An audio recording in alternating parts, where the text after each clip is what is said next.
another senator. Senator Gloria, you may now proceed to tender your apology as you stand at the bar. The other honorable senators may walk in and take their seats.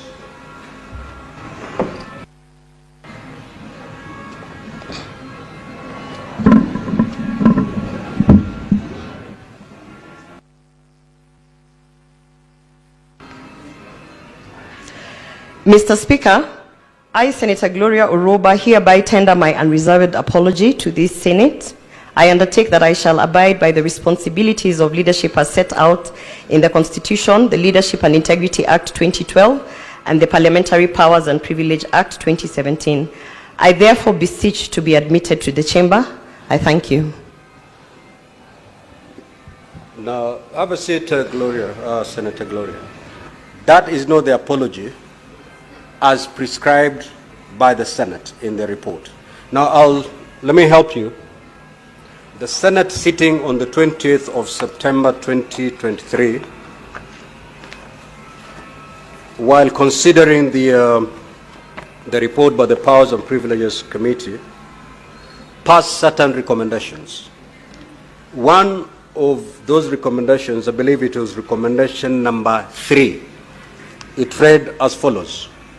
On resumption of the Senate sitting for the third session, the Senator, while at the bar, apologizes to the Senate, honorable senators, the Clerk of the Senate, and the Secretariat of Parliament before being admitted to the Senate, pursuant to Section 17(3)(c) of the Parliamentary Powers and Privileges Act 2017, in the following manner. So the Senate actually came up with the wording of the apology. It is not open to you to craft or word your own apology. The plenary worded the kind of apology that you're supposed to tender, and it goes as follows. That I, Senator Gloria Orwoba, hereby,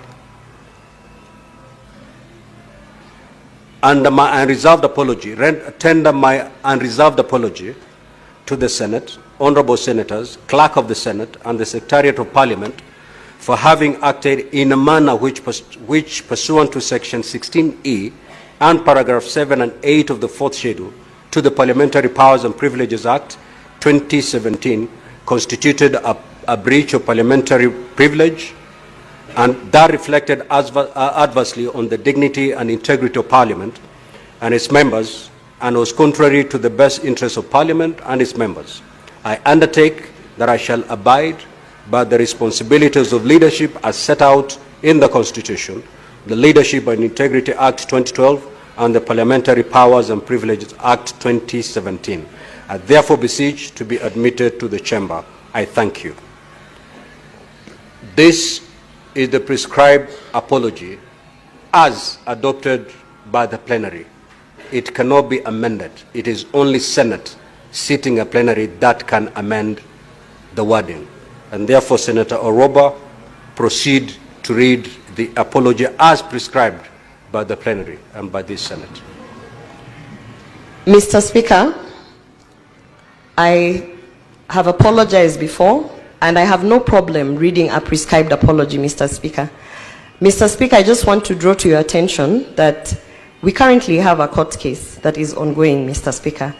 And I have been advised, Mr. Speaker, that the prescribed apology in the wording that it has been put, Mr. Speaker, I've been advised that it is self-incriminating and it undermines my right to a fair process with the current court proceeding that is there. Mr. Speaker, I have no problem apologizing to the House. I've apologized to the House. I continue to say that I apologize for my conduct. I continue to seek to my colleagues that I am sorry on the ways that I offended them.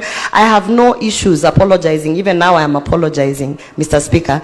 And I brought this to your attention prior to this sitting, that there is a sentence there that actually is self-incrimination and that can be used against me in an ongoing court process. And because of this, Mr. Speaker, I had kindly requested to give the apology as I have read it, and even to further tell my colleagues and to this House that I continue to be sorry for the conduct that they perceived to be unbecoming. Mr. Speaker, I don't know how else to appeal, because as I stand here, Mr. Speaker, I have sat out my suspension without pay. I have suffered the consequences of reporting issues, Mr. Speaker, and I continue to suffer those consequences. And I'm okay with that. However, Mr. Speaker, I really don't understand in whose interest it is for a prescribed apology with a self-incriminating sentence that actually puts me in an issue. So, Mr. Speaker, I appeal to my colleagues and to this House. I am sorry. I don't know how else to say I am sorry. I have said I'm sorry before. Now, I am saying I'm sorry again, Mr. Speaker. Senator Gloria, you cannot raise a point of order. The senator is not properly admitted to the House. So you cannot raise a point of order against her. Now, Senator Gloria, let me help you.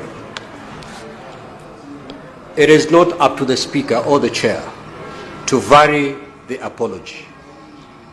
The apology was prescribed by the Senate sitting at a plenary. It is only the plenary sitting again to reopen this matter and amend that particular apology. As it stands, it must be read as contained in the report. So you either read this apology as prescribed, or you go think about it and come back at any day, any time that you'll be willing to read it as is prescribed. There is no two-way about it, because by allowing the apology that you've read out, and basically usurping the powers of plenary by amending a report that was passed and adopted by this Senate. I do not have those powers. I stand guided, Mr. Speaker. Thank you. I will, I have, as I've said, I have no problem reading it. But I have been advised, Mr. Speaker, and I'm not a legal expert, and I have an ongoing court case, Mr. Speaker. Senator Gloria. So it's I don't know what else is required from me, Mr. Speaker. The Chair is speaking, Senator Gloria. You know our standing orders. I have told you that there's only two ways. There are only two ways. You either read as prescribed, walk in and take your seat, or you don't read as prescribed and you walk out until such a time that you'll be ready to read the oath as prescribed. Which way do you want to go?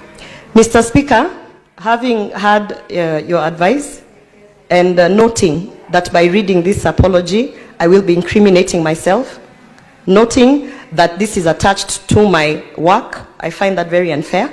Mr. Speaker, I stand by my dignity and I stand by where I am, and I have no option. Where you have left me, I have no option but to walk away from my duties, because I cannot read an incriminating statement on a matter that has not been investigated.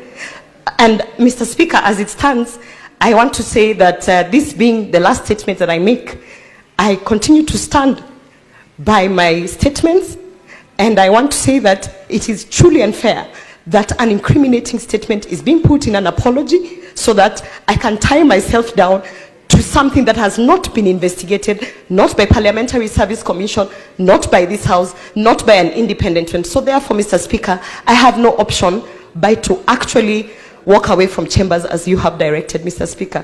And having said that, I would also want to inform this House that it is happening to me now, but it is going to happen to you in the future, because I am not fighting anyone. I am actually saying I reported a case, it has not been investigated, and the powers that be are actually influencing a process so that I can incriminate myself and therefore perjure myself in a court case that is ongoing. I find this very unfair, and this being the upper house, Mr. Speaker, I want to say that I'm disappointed, and I want to say that I am not going to trade a salary for something that has not been investigated.